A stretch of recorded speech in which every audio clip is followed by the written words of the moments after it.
Hey yo, what is up FPG fam? Further here, and I want you to come on in, sit down. I need to have a talk with you, a difficult conversation if you will, kind of like the birds and the bees talk, and if you don't understand that then you're just too young. Anyways, it's in reference to Ruby or LIN and who should you choose. This is a difficult conversation because I consider both of these simulacras to be absolutely fantastic. I find one to be fantastic, I find the other one to be really good, and I want to discuss it with you all because I know there are some people that are undecided, confused, and not sure who to go for, especially my flame mains. You've been having a difficult run as of late, right? You had Cobalt B, who's still running, by the way.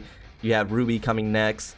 LIN is possibly right afterwards. It's a difficult time. Vera 2.0 coming tomorrow, which is extremely exciting. I cannot wait. Really quickly, I did want to mention that I will be putting out a poll video for Ruby as soon as she drops, so be on the lookout for that. And then hopefully later that day, going live to hang out with you, to explore Vera together and have a good time. So if you want to stay tapped in for that, make sure you're subbed, join the FPG fam, and have notifications turned on. As well as, if you enjoy the video, go ahead and drop a like. It just tells YouTube that this video is not terrible and you thought it was pretty decent. So anyways, let's go ahead and jump straight into it. I think there are a few variables that you need to take into account when trying to decide who to go for, Ruby or LIN. And really quickly, I do have to state this because I know I'm going to get a comment down below. If you like a particular simulacra, then obviously go for that simulacra. So for example, if you absolutely adore and love Ruby and you don't care about the meta and you don't care about what anybody else has to say, obviously go for that simulacra, right? Go for Ruby, go ahead and grab yourself a Ruby and move on and enjoy yourself, because that's what's going to enhance your gaming experience. And I do agree that you should just be going for whoever you enjoy the most, whoever you think is going to enhance your gaming experience the most, no matter what meta has to say, or no matter what I have to say for that matter. But I do want to go ahead and put that disclaimer out there. But for those of you who are teetering, because there are people that are teetering on the fence on both sides, not sure who to get because they like both, and they want to make sure that they're making the right choice with their premium currency and they're not wasting it, and they're setting themselves up for the future to be extremely successful with their account, then this video is for you. Also, really quickly, another disclaimer: if you're a veteran, obviously this video is not meant for you. You know what to do. You know what you're going to be going for, and how to best build your account. This is more for my new players, free-to-play players, light spenders.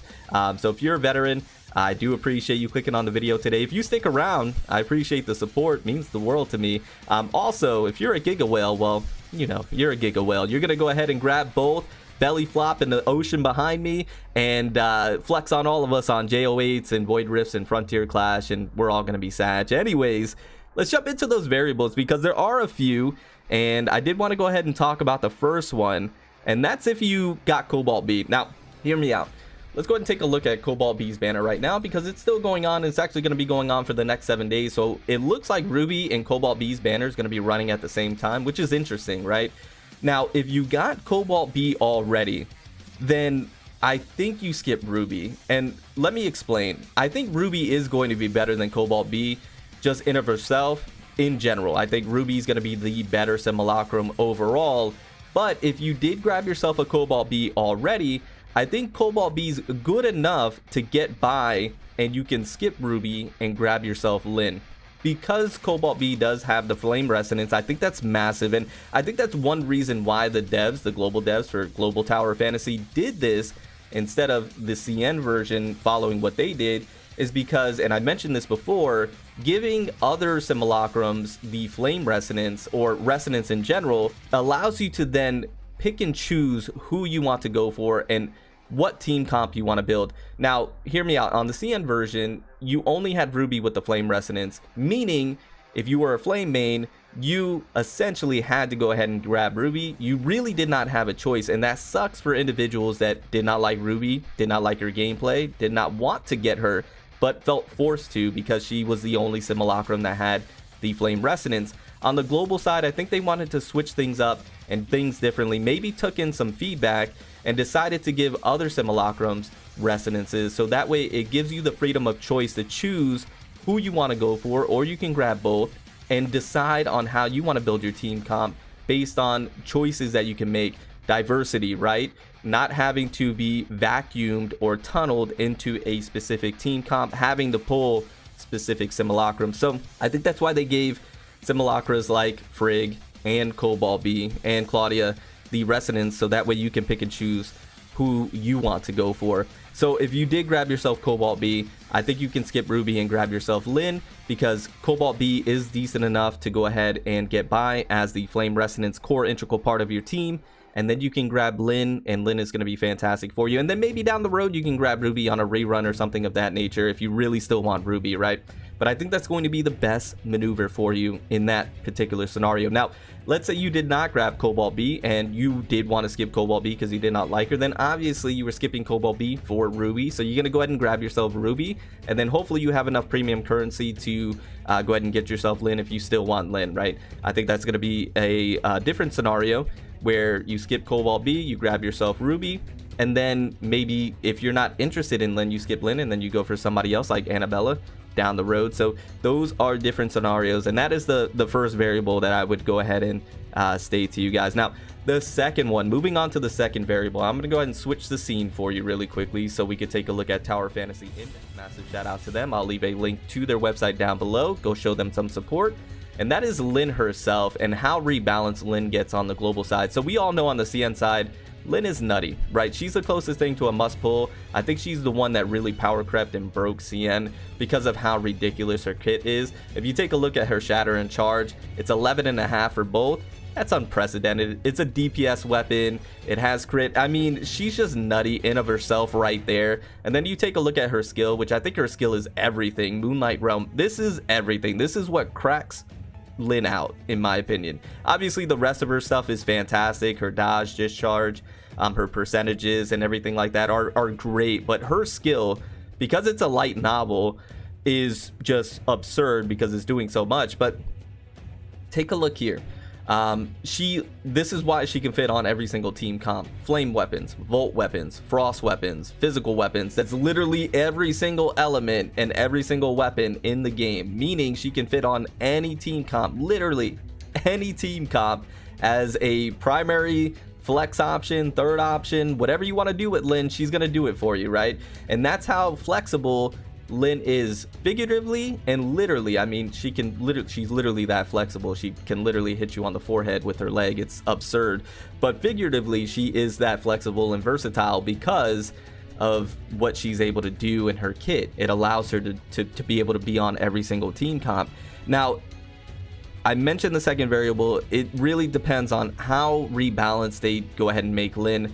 Now, I will state this.